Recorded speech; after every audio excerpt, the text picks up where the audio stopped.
Chapter 10: Mistaken Identity. The next few years were a cluster of activity for me. I plunged myself into my work. Clan Oradoom became the de facto authority in the desert outside of Night City. We controlled trade coming to and from the city, offering safe passage, assistance, and a stabilizing force where once there was none. We had grown so large, with other minor clans joining us and adding their numbers to ours, that even corporations recognized our ability to stop or hinder ground trade if we wished to. We had contracts with several major corporations to allow their transport vehicles to pass through unhindered. Corporations, mercenaries, and other nomad clans respected the mark of Clan Oradoom protection. In the years since we had taken the outskirts, only a handful of attacks had occurred on transport bearing our mark, and we didn't need to lift a finger. Rogue and the rest of Afterlife had scoured the city for the moronic mercs that had broken the accord. Even corporations waged small skirmishes against other corporations who made business with us more inconvenient. Arasaka was a surprisingly steadfast partner in the outskirts, backing all of our plays, and even assisting us in the acquisition of some technology I wanted to improve our response time. My brain dances held their popularity. Their realism and unique concept, as well as the various genres they spanned, created a large fan base. While I had spent most of the money I'd made from them at the time when I had purchased the technology to keep Mayroon from Alan, I had since incorporated a tradition from my very first life to capitalize on the fan base. I began a weekly live stream where I would wear my princess outfits and chat with viewers. This allowed me to spread my influence all over the world so that I could spread my thoughts and ideas to more than just Night City. I also brought in tourism to Night City by holding an annual convention that people could attend. It got so busy around the time of the convention that the city required us to submit logistics and operations plans. Those would need to show the timeline of the convention and its events, insurance and liability coverage, public safety and emergency plans, as well as coordination between hotels and emergency services. We also had to submit plans for traffic and crowd management within and around the buildings the convention took place in. I had fun recreating Orzammar, Ostagar, Skyhold, and a few other locations inside different buildings, using my stone manipulation. One stipulation that I had with vendors was that I could decorate however I chose, so long as I returned the buildings to their original state before I left. People would marvel at the realism and the scale, even though large buildings could never really capture the scale of the genuine locations. The profits from the convention all went to several charities I'd started to help with homelessness, food banks, and family services. One of the biggest draws was being able to attend court each day. Large donators and raffle winners would be able to enter the Orzammar throne room and have a meal with me and enjoy a fun, private Q&A session. Another big draw was the unique vendors, craftsmen who focused on classic methods making weapons, clothing, baskets, and many other things. While many of the items used more synthetic materials, the convention served to push the emphasis on raw materials, and each year saw more vendors getting closer to making real items. Many people studied the brain dance days when I would be in the smithy, but I also took a day or two during each convention to teach people about making thread, dyeing techniques, and other practical crafting skills. Another curious movement coming as a result of my brain dances and live streams was people removing their implants. The appeal of a life where you weren't constantly connected to the net, constantly being fed algorithmic entertainment and advertisements, or being under the threat of hackers resonated with people. The excuse for my live streams being a live camera feed instead of a virtual space was that I had a condition that made it so that I couldn't have implants. People watching saw how I still managed to get through life easily without implants, and watched how I lived in the stories without them, and wanted to have that level of freedom. The incinerator project was as underway as it could be. A large incinerator, waste-to-energy, and recycling plant like the one I had proposed required so much bureaucratic red tape that it would be years before construction could begin. I was 15 before the environmental studies alone were finished, though those were a genuine joke since the area was covered in a massive ocean of trash. It was more a case of how much the government thought it could milk from me before I started losing patience. Then came the applications based on the surveys, the air permits, solid waste permits, water, stormwater permits, hazardous waste status, building permits, and zoning and land use approvals. These could take between 6 or 18 months each. Now that I was 18, I was still easily a year or two away from the construction being started. Corpo connections could only help so much.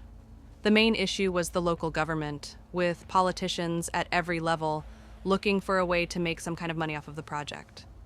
I honestly considered just running for mayor, using my influence and status to secure the position so that I could push the project through. In my spare time, I had begun taking lessons: martial arts, cooking, music, singing, etc. I filled my days with learning and used Pantheon to constantly practice what I had been learning. I took lessons from instructors in person, online, or just through learning, through reading and videos. Pantheon allowed me to learn and practice things constantly in the background. I'd learned dozens of martial arts, instruments, programming, and engineering skills, among others. The instructors were all amazed at how fast I picked things up, but I attributed it to being a fast learner. I also took time to learn about different forms of governance. This would allow me to better manage things in future worlds. Infrastructure was another important thing for me to study. Modern methods and technology could be reverse engineered and adapted to medieval worlds so that quality of life could be improved dramatically, simply because of things like better roads, sewer, and water, drain systems, and even electrical grids under the right circumstances. Better understanding these things would allow me to better serve future people. Reading something boring again? Fox asked as he stepped out onto the balcony where I was sitting. I looked up from my datapad and crooked a brow. It's not boring, it's interesting. What is it this time? He asked as he leaned against the railing. Mushroom growth rates in humid, tropical climates? No, I protested and stuck my tongue out. Fiscal administration, analysis, and applications for the public sector, if you must know. Fox stared at me as if I had surpassed any disappointment. He had readied himself for, wow. Could you have chosen a duller topic? Your love life, I countered with a smirk. Hey, he grumped and crossed his arms. I do all right. I nodded. I know. Stocks in your favorite hand cream are up 0.3% since last quarter. You insisted I start. No, you're not pulling me into another mental torture session, he shook his head. He was joking, of course.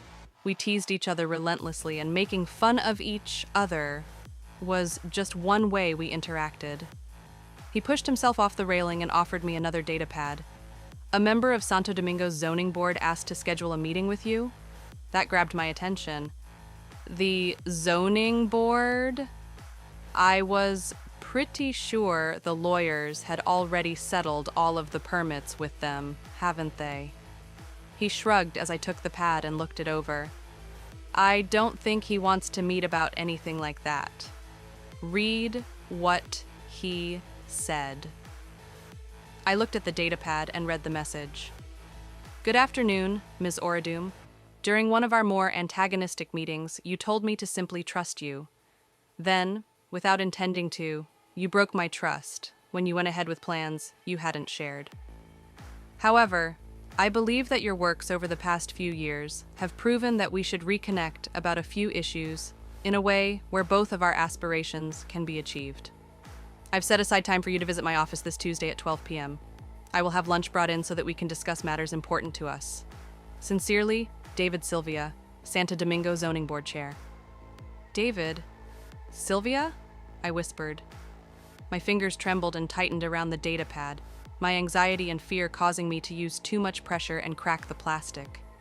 That was me. Had been me in my first life. That was my name. My breath came in shallow, rapid puffs as my mind tried to wrap itself around the reality of another me sending me a message. It reminded me of the melancholy I felt back in the wasteland when I'd visited the house that had been my house in my original life and seen a similar setup as I had had. "Whoa, kiddo," Fox said as he noticed my reaction. "Are you all right? I didn't think that message would get that sort of reaction. What's wrong? You want me to tell the guy to fuck off?" I came to my senses and realized how hard I was holding the data pad. I set it down. Dang it. Sorry about that. I just didn't. No, I'll be fine. Could you message him back and let him know I'll be there? Fox moved in front of me and looked down at me. His concern was evident, but he didn't like treating me like a child even when I was one. "If this is upsetting you for some reason, Red, you can tell me." I gave him a reassuring smile, but it was hollow. "No, Fox, I'll be all right. Something about it caught me off guard and made me worry. I'll be fine. Please just let him know." Fox shrugged. "Suit yourself. What about those plans you've been making for the incinerator? Are you still considering going through with it?" "I am," I nodded calmly. "And when the time comes, I'll let everyone know." Fox hummed and nodded as he stepped back inside. "All right, I'll go ahead and respond to that message." "Hey, Fox!" I called after him as I turned around to watch him leave. "Yeah, kiddo." "Could you message Alan and Jessica for me, please? See if they can stop by for dinner tonight?" I asked. He looked at me for several moments, contemplating whether he should push the issue of my emotional state, but decided against it. "Yeah, I'll let them know." I spent the rest of the day staring at the message, wondering to myself what the implications could be. By the time Jessica and Alan had arrived, I had worked myself up into a churning ball of paranoia and anxiety. I sat in the entertainment room of my place where a movie was playing in the background. I hadn't been watching anything, but the noise helped me to feel like someone was there. Mayroon had asked multiple times what was wrong, but I told him I'd like to wait till the others were here to explain things. He'd accepted the request graciously and simply remained nearby for support. "We're here," Alan announced as he burst through the door, Jessica smiling behind him as she allowed to be his bombastic self. However, Alan's mood immediately deflated the moment he saw me. "Wow. You look like shit." "Alan," Jessica swatted his shoulder. "You could be a little bit more tactful." I let out a dry laugh. "I guess I've been stressing out a lot more than I thought today." "Today?" Alan balked. "You look like that after only a— Ow! Jesus! What?" Jessica had punched him in the back of his head. "Maybe instead of acting like a jackass, you could ask her what's wrong." She let out a frustrated growl and shoved him aside to sit down next to me on the couch. Her expression was gentle and inquisitive as she placed a hand on my arm. "What's wrong?"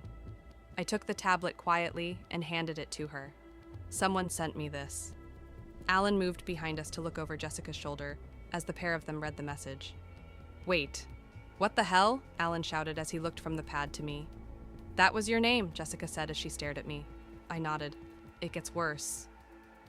"How does it get worse?" Alan asked. Jessica gasped. Her pupils were glowing blue, which indicated that she had connected to the net. Her hands clapped over her mouth and she stared at me, horrified. "Look him up," she whispered, her voice shaking. Alan's expression grew curious, and his pupils took on the same blue light as Jessica's had. His expression was shocked at first, then paranoid as he turned his attention back to me. "That's you! That's who you said you are." "That is me!" I shouted back in protest. "That's who I was." "Then how can he be here?" Alan raised his voice. Mayroon took exception to Alan's tone and quickly moved behind him, growling into his ear. "Calm down. Merida is whoever she says she is." Alan turned and looked up at Mayroon. Says you. You're just some tag-along she started pulling from one universe to another? We knew the original version. We experienced our first lives together. Alan snatched up the datapad and pulled up David's picture and shoved it into Mayroon's hands, pointing at it. That is the person we grew up with. That's the person we knew. That's who we thought she was. That is who I am, I cried incredulously. How can you even think otherwise? I'm looking at the man, Alan replied. He's alive and here in Night City.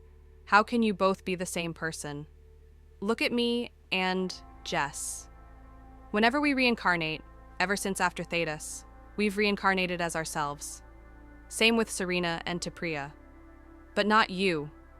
You've been Merida in every single life except the one you claim to have lived with us. You don't change. You're always you, and never him. Alan, Jessica tried to interrupt, but Alan kept going. I'm not saying I don't trust her, he clarified. But I'm also saying that they can't be the same person. Even if she honestly believes that's who she is, this changes things. Jessica turned and hissed at him. Would you shut your goddamn mouth for 1 second and think about what you're doing? Look at her. She didn't call us here to question who she is. She's been doing that to herself all day. She called here for help and reassurance. If you think you're having your mind blown right now, think about what it's been doing to her all day. Shit. Alan sighed and deflated. He looked at me like a scolded pup. Merida, I'm sorry. It's fine. I shook my head. You're not saying anything I have been thinking to myself all day. I've never lied to you. All my memories, everything I remember and who I believe I am, are that person. I've told you both about the time I visited my home back in the wasteland, and it was still set up the way I had set mine up. So, best case scenario, this is just an alternate version of myself. I'm thinking this isn't the best case scenario, Alan replied. He said you've interacted before, that the two of you have a history. If we had a history, I would have already been going through this, I snapped, immediately regretting my tone. I shrunk down and sighed. I've never interacted with him. I didn't even know he was on the board. The lawyers have been handling most of that stuff. The question we have to ask ourselves is what the implications are if he is who we think he is, and what that means for Merida, Jessica said, bringing us back to focus. She looked at me and smiled. No matter what, though, you are still our friend, and we will still support you. As reassuring as that was, I couldn't help but shudder. But I still have to wonder what it means for me if he is who he says he is, and I'm not who I think I am.